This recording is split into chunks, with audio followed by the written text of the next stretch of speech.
Okay, shalom, shalom. Kwam Yasha Allah. Kuhuluyim la Yahweh Bashim Yahushai, Bahashim. Rakah HaKodash. Double honor to our apostles and elders of Great Millstone who rule well, not by the Spirit, taught us this beautiful truth.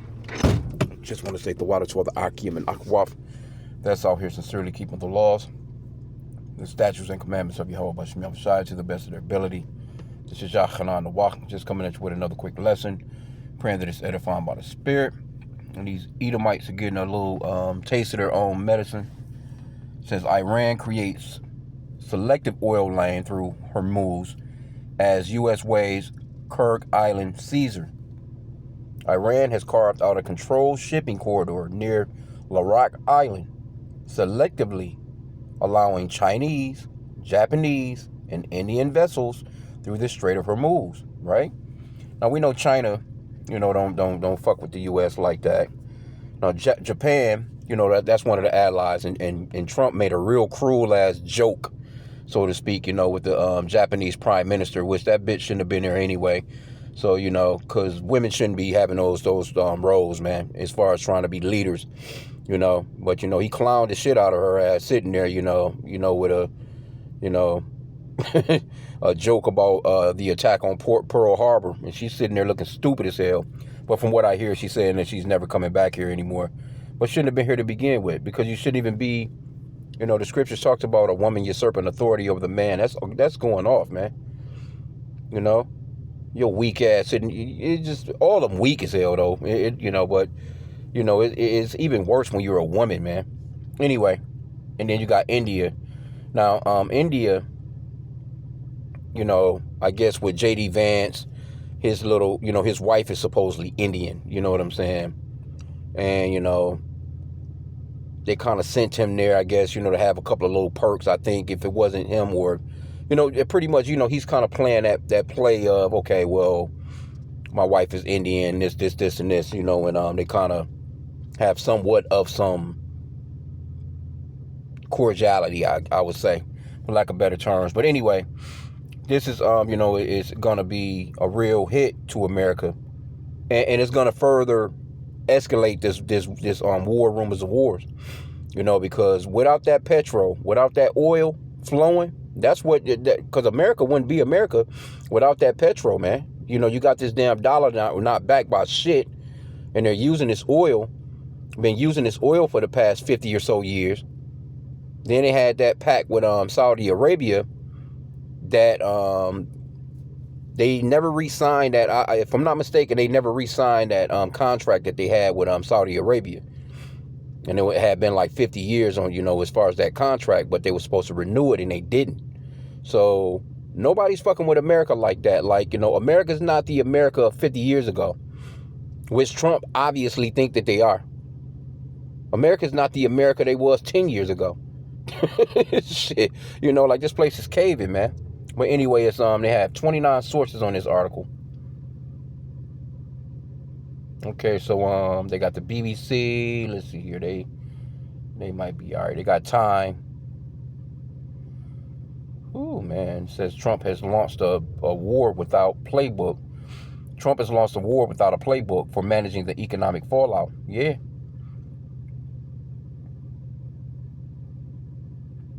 Now they trying to front like, gas prices are going to return to, it was already fucking high to begin with. Now all of a sudden, gas is at $4 a gallon, man.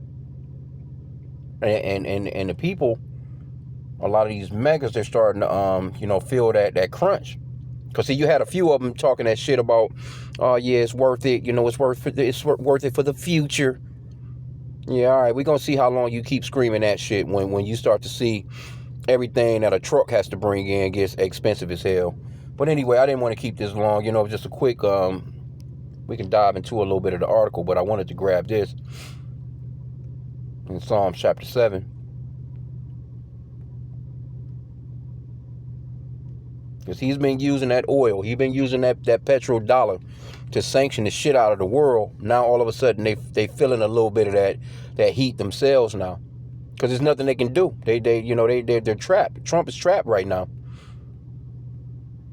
Psalm 17 and 15, Psalm 7 and 15, he made a pit and digged it and is fallen into the ditch which he made.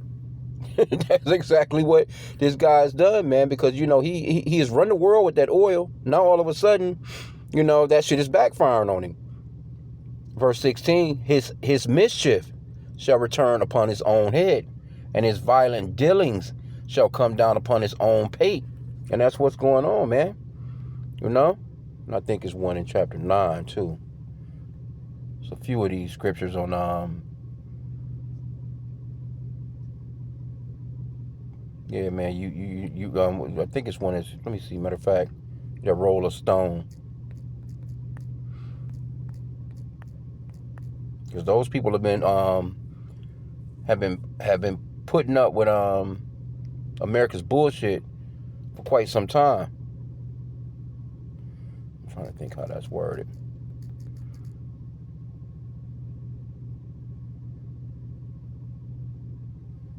I can't remember exactly. I think it's in Proverbs. Oh, yeah. Proverbs 26 and 27. Whoso diggeth the pit shall fall therein, and he that rolleth the stone, it will return upon him. And basically, overall, Esau, he's just reaping what he's sown. And this is just the beginning. It's that Galatians 6 and 7 where it talks about how the Lord is not mocked. This man has been running throughout the earth pulling bullshit for quite some time. He has had a nice run. And these countries are starting to come up against him. Because you think Japan is going to say, no, we're not going to take this oil because we're down with America after this shit this guy just said? You think India? You think any of these places? Now Trump, he said some stupid shit talking about he doesn't need these other nations. He doesn't need his allies. Basically, he told them to, because really it was just him trying to brush off the embarrassment. But he was like, basically they wouldn't come to his aid. So he's like, well, we don't need them. And I was only doing that to see if they would, how they would reply. No, you was doing that shit because you really needed their fucking help. But you done shitted on them since you done been there. You doing all kinds of weird, crazy shit, and nobody's stopping this guy. So he has ruined America. I mean, this place is right set up to bring on in that microchip. But all it's going to take is just a lot more, just a little more chaos. You know what I'm saying? When I say quite a bit more chaos, because it's going to get to a point where when people can't afford groceries, they already see this COVID shit with that inflation. That's nothing compared to what's coming. That's nothing. That's they're going to wish those prices was around when shit really hits the fans, man. But this is Galatians 6 and 7. Be not deceived, Yahweh is not mocked. For whatsoever a man soweth, that shall he also reap.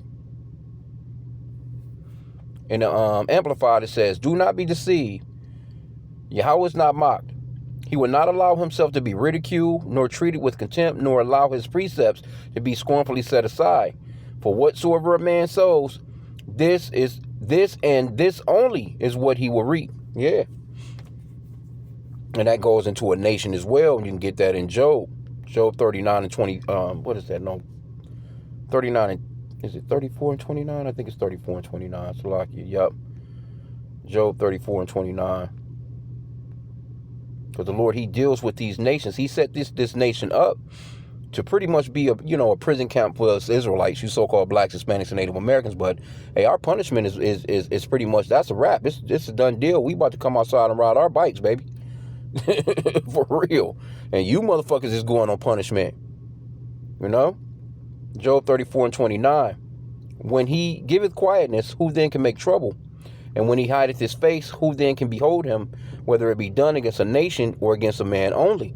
So the Lord, he deals with nations of people, and he deals with the individual people within those nations. But overall, he deals with nations. All that, we're one people, we're, one race, the human race. That's a bunch of bullshit from Esau. That's not the case. The Lord created 18 nations. He chose one nation out of those 18, and he chose you so-called blacks, Hispanics, and Native Americans. You are the Hebrew Israelites. These other nations, they're heathen. And they're going to pay for what they've done to the children of Israel, because all these nations have taken part in destroying us as a people. None of these nations have come together and said, you know what? We should give them their land, basically, or we should not even to give you some land. There's plenty of land on the planet. But this man, you think Esau, Edom, the so-called white man, will ever allow you niggas to fucking leave America or anywhere else that you've been enslaved at and give you actual and allow you to rule and govern yourself? Making deals with maybe China or making deals with maybe Russia or making deals with maybe India or Pakistan or anybody, you know what I'm saying, where you can transport, export, import, buy weapons, have your own military. You crazy? They're never allowing you to go nowhere, buddy. It's only going to take the Lord. Only the Lord can get us out of what we're in, man. Straight up. But let me get this Daniel 4:17 to just show that the Lord, he sets these nations up and he breaks them down. This matter is by the decree, Daniel 4:17, this matter is by the decree of the watchers and the demand by the word of the holy ones, to the intent that the living may know that the Most High, Yahweh, ruleth in the kingdom of men, and giveth it to whomsoever he will, and setteth up over it the bases of men. So the Lord set these clowns up, and there's nothing nobody can do about it. That's why, you know, the Lord, he said to wait till I rise up to the prey, because us trying to buck up and trying to come against this man, you know, you got Jake out here doing all kinds of shit, you know, trying to avoid this this punishment that we're in. Basically, you it's nothing you can do. You're just basically you're kicking against the pricks. You're basically you're going against the Lord, and you're not gonna win. You got to let this process play out, and it's gonna play out just like how the Lord wants it to play out. And we're starting to see a part of this man's kingdom fall, man.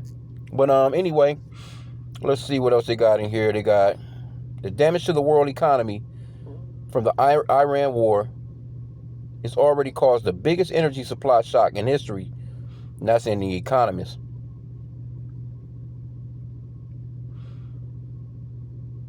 Iran war threatens prolonged impact on energy markets. Yep.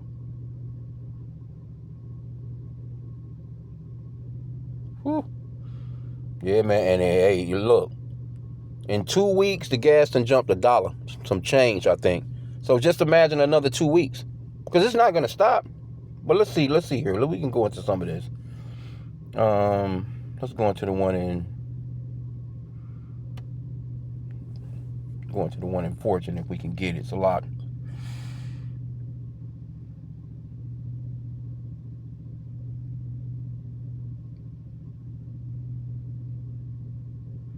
Okay, it says it's looking like Trump's war created a private oil lane for China and other countries willing to play ball with Iran. See? Why do you think they have China up there, you know, in the headline? Because they understand that China is one of America's biggest enemies. But you think, have you seen ICE going into any of these Chinese neighborhoods in America? Have you seen ICE rounding up any Iranians in America? Nope. Matter of fact, I was just on the phone with the OC the night before last, and you know, you hear all these, you know, I was just outside, and I'm thinking like, you know, what the fuck is going on with all these fireworks? I kept hearing fireworks, and I'm looking over to my, you know, I think that's south of me or whatever. But anyway, I don't live too far away from an Iranian neighborhood. I'm talking, they got their own city, not too far away here, right? A couple of miles down. But they out there celebrating. They fireworks. They 4th of July in it right here. Helicopters and shit flying, right? But you think? Have you seen ICE?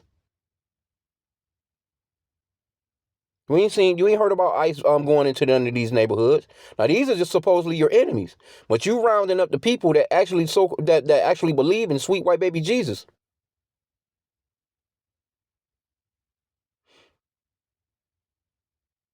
See? So what's going on there?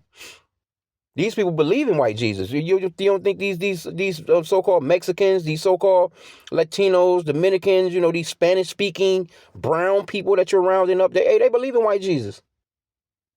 They believe in white Jesus more than than these fucking Edomites. They have complete shrines in their houses, man, worshiping white Jesus. But you rounding them up. But you're not going to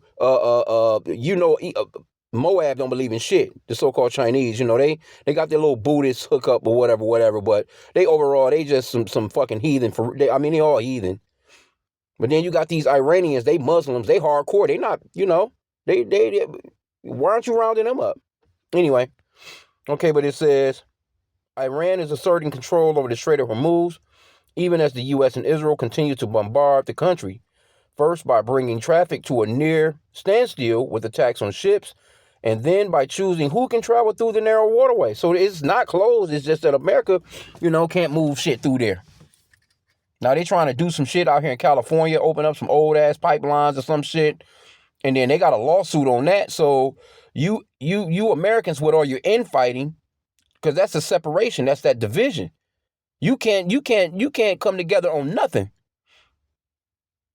Here you go, a motherfucker trying to open up some oil lines to possibly get you some cheaper fucking gas. Then a motherfucker on the other side, he throws a monkey wrench in the game with a lawsuit that can carry on for 5 years.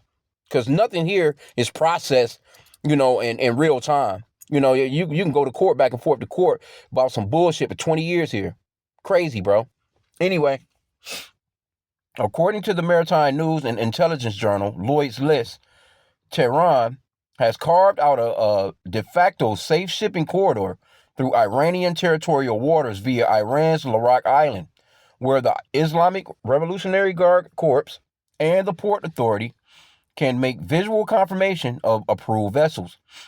Passage through the corridor is negotiated on a case-by-case basis, and governments of India, Pakistan, Iraq, Malaysia, and China have discussed transit plans directly with Tehran.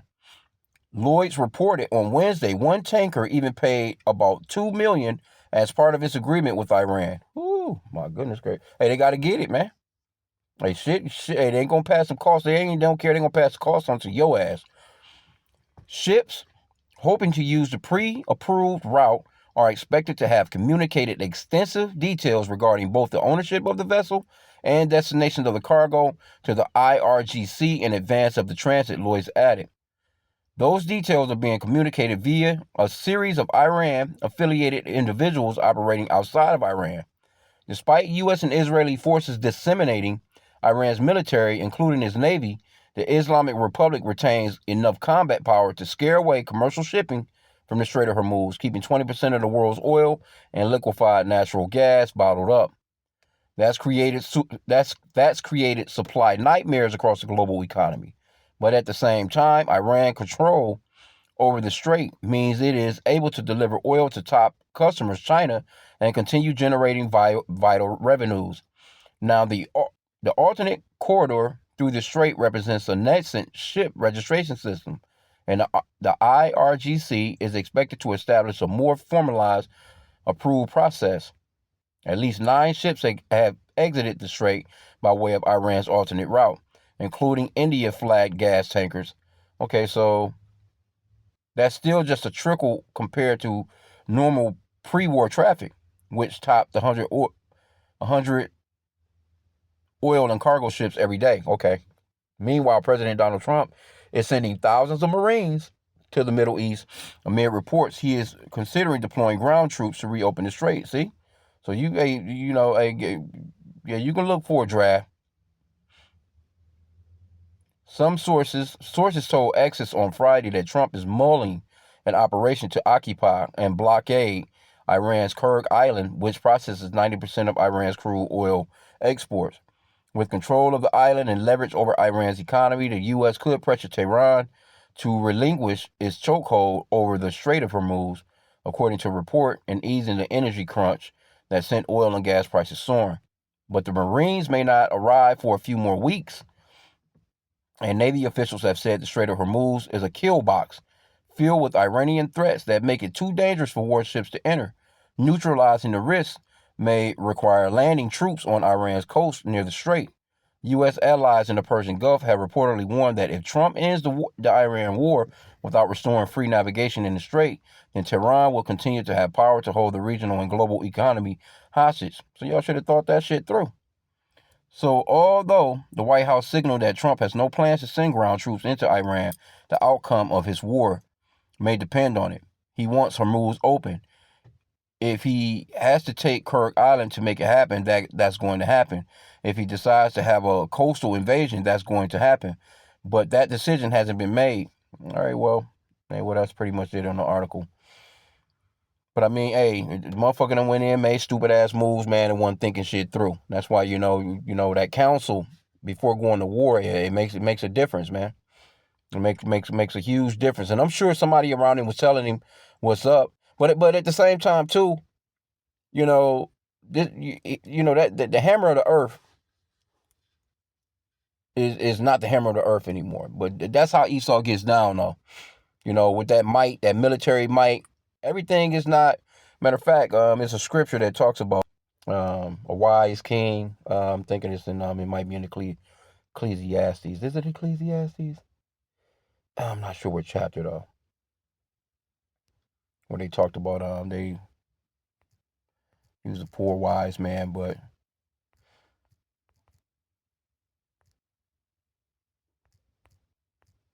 I'm trying to think. I know it. Yep, this is it. Ecclesiastes 9:15. Let me see here. Let me start at verse 14. No, let me start at 13. This wisdom have I seen under the sun, and it seemed great unto me. Now, this is King Solomon, right? There was a little city, and I'm not saying, I'm just using this as an example, you know what I'm saying, for what wisdom, because Trump don't have no wisdom. He has some worldly wisdom, and it's pretty much just, he knows how to work the courts. He knows how to, work the system, so to speak. That's his wisdom. But this guy ain't got no military wisdom, or, he don't have no spiritual wisdom. And he don't have no wisdom at all when it comes to, him being a president. I'll put it that way. Okay, but it says, there was a little city and a few men within it. And there came a great king against it and besieged it and built great bulwarks against it. Now there was found in it a poor wise man, and he by his wisdom delivered the city. Yet no man remembered that same poor man. Then said I, wisdom is better than strength. See? That's the point there. Wisdom is better than strength. Not saying that they're the wisest people, but because, there is a such thing as worldly wisdom. But, we move in spiritual wisdom. That's what you want to move in. It says, then said I, wisdom is better than strength. Nevertheless, the poor man's wisdom is despised, and his words are not heard. So, they look at us, the men of the Lord, they despise us, because they see us, we just, regular guys, you know what I'm saying? We're going back and forth to work. Might not have the prettiest car, may not have the prettiest home, whatever the fuck. May not get all geared up and be out here with the latest shit on, whatever. And they look at us like we just pieces of shit. Right? But in the meanwhile, you got all that shit and you're being destroyed and don't even know it. Verse 17, it says, the words of a wise man are heard and quiet more than the cry of him that ruleth among fools. See? Wisdom is better than weapons of war, but one sinner destroyeth much good. See that? Let me see how that reads in the Amplified. The words of wise men heard in quietness are better than the shouting of one who rules among fools. Wisdom is better than weapons of war, but one sinner destroys much good. Yeah, man. See? So Trump is not moving in wisdom. He's moving in that might. He's trusting in, matter of fact, what's that? That Isaiah 31. Basically 30. Let me see. Yeah, 30. Let's go to 31. Isaiah 31:1. Woe to them that go down to Egypt. Let me read that in the Amplified. Woe, judgment is coming to those who go down to Egypt for help. And America is spiritually Egypt. That's why you have a lot of Egyptian customs here. A lot of people don't really know that, America is pretty much an Egyptian country. Because Esau don't have this motherfucker, he steals everybody's culture. Anyway, it says, woe, judgment is coming to those who go down to Egypt for help, who rely on horses, right? This is Esau. He relies on his might, military might, and trusts in chariots because they are many, and in horsemen because they are very strong. But they do not look to the Holy One of Israel, nor seek and consult the Lord Yahweh. And you got this guy, Peach Headset. He talking, yeah, we're relying on God. He praying Psalms 144. All in the name of sweet white baby Jesus. No beard on his fucking face. He's the Secretary of War telling Jake, you know what I'm saying, that he don't want to deal with no men that got beards on their faces. Well, King David had a beard. The men of the Lord had beards. He running around and shit with that clean ass face, and they need to keep him off TV because it's cringing listening to that guy speak, man. The way he talk, it's just like, okay, you don't read well. You have a position of standing there and actually speaking as a man. You trying to read off a damn teleprompter looking stupid. It just don't go together, man. Anyway, I'm gonna end out there, man. I didn't want to keep it long. I just, I seen a couple of articles, on this. This is a bad look for America, man. This is a bad look, and shit not about to get no cheaper, bro. You wait until these summer months come in. When these motherfuckers can't barbecue for their 4th of July, that's when these people gonna fucking lose it, bro. Your ass trying to get some goddamn barbecue fluid. You trying to get some lighter fluid for your barbecue grill.